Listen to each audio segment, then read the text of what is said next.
Hello students, welcome to शोडअप sir's classes. आज मैं आपके साथ डिस्कस करने वाली हूँ some questions regarding geometrical isomers. So ये जो क्वेश्चंस आया था, ये सारा क्वेश्चंस आपका प्रीवियस ईयर नेट या गेट के एग्जामिनेशन में आया है। तो क्वेश्चंस क्या है? पहला क्वेश्चन है नंबर ऑफ जियोमेट्रिकल आइसोमर इसमें कितना होगा। So number of geometrical isomer, optical नहीं जियोमेट्रिकल आइसोमर आपको डिटरमिन करना पड़ेगा। तो पहले इसको स्ट्रक्चर ड्रॉ करते हैं। ये होगा आपका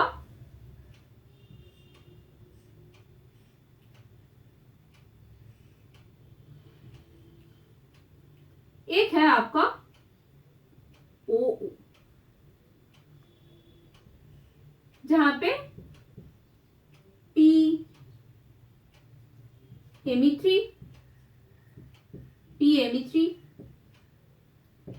NH3, CO। ये एक हो सकता है और एक हो सकता है जो आपका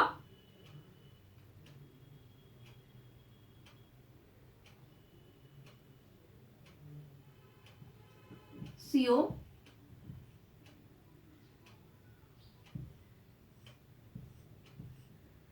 ऑक्सीजन ऑक्सीजन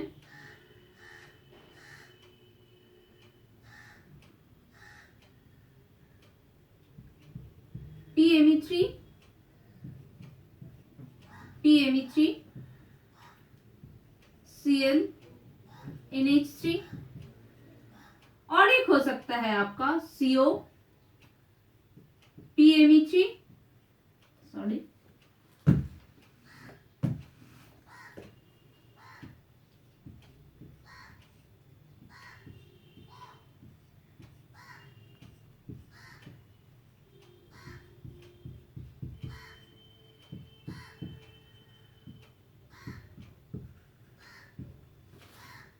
तो देखो, इसमें सिर्फ ये 3 आइसोमर पॉसिबल है जियोमेट्रिकल, और कोई आइसोमर आपका पॉसिबल नहीं है जो आइसोमर आपको जियोमेट्रिकल आइसोमर। ऑप्टिकल पॉसिबल है लेकिन जियोमेट्रिकल नहीं। सो जियोमेट्रिकल के लिए ऑप्शन हो जाएगा आपका। सो नेक्स्ट क्वेश्चन के लिए चलते हैं। So our next question is on the topic for your linkage isomerism. हाँ, लिंकेज आइसोमेरिज्म, क्योंकि इसमें कौन कौन सा कॉम्प्लेक्स है? एक कॉम्प्लेक्स है आपका